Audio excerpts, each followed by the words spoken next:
অনেক বেশি অবহেলা পেলে মানুষ তখন নিজেকে অনেক বেশি পরিবর্তন করে ফেলে। কাউকে অবহেলা করা ঠিক না, এর জন্য একদিন আপনাকে পস্তাতে হবে। কেউ যদি বুঝে ফেলে আপনি তার প্রতি দুর্বল, তখনই শুরু হয় অবহেলা।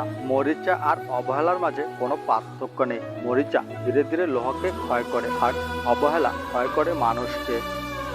অবহেলা পেতে পেতে মানুষ একসময় নিজেকে অনেক দূরে সরিয়ে নেয়, আর সেই দূরত্ব থেকে তাকে আর ফিরিয়ে আনা সম্ভব হয়ে ওঠে না।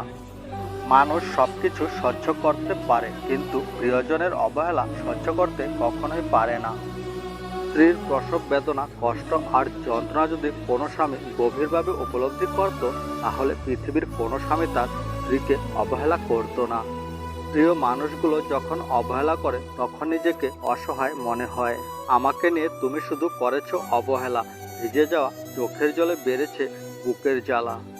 দীর্ঘ সময় ধরে যখন কোনো বন্ধু অবহেলা করে, তখন বুঝতে হবে যে সে আসলে বন্ধুই ছিল না, শুধু অভিনয় করে গিয়েছে। সবচেয়ে কষ্টের ব্যাপার হলো যখন গতকাল মুখে হাসি ফোটানোর মানুষটি আজ অবহেলা করে। কিছু মানুষ কথার মাধ্যমে আঘাত করে, কিছু কাজের মাধ্যমে, কিন্তু সবচেয়ে আঘাত লাগে তখন যখন প্রিয় মানুষটি অবহেলা করে। কেউ যখন উন্নতির শিখরে পৌঁছে যায়, তখন তাকে অবহেলা করা মানুষগুলোই বেশি বেশি তাকিয়ে থাকে। আমি তোমার জন্য সবকিছু অবহেলা করতাম, আর তুমি সবকিছুর জন্য আমাকে অবহেলা করলে। এমন সম্পর্ক না রাখাই উচিত, যেখানে ভালোবাসার থেকে অবহেলাটাই বেশি।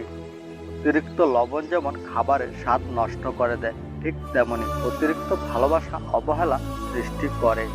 মানুষ সবসময় ভালোবাসার কাছে হারে না, কখনো কখনো প্রিয়জনের বিশ্বাস আর অবহেলার কাছে হারে।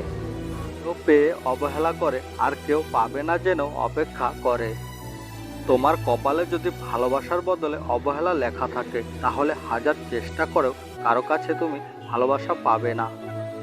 ভালোবাসা দিয়েছি তোমায় সবার চেয়ে বেশি, পেয়েছি অবহেলা তোমার সবার চেয়ে বেশি। আমি তোমার নামে আমার পুরো আকাশ লিখে দিয়েছিলাম, তবু তুমি অন্য আকাশ খুঁজেছ। অপেক্ষার দিন বেড়ে চলে, তুমি আর আসোনি, শুধু অবহেলা এসেছে।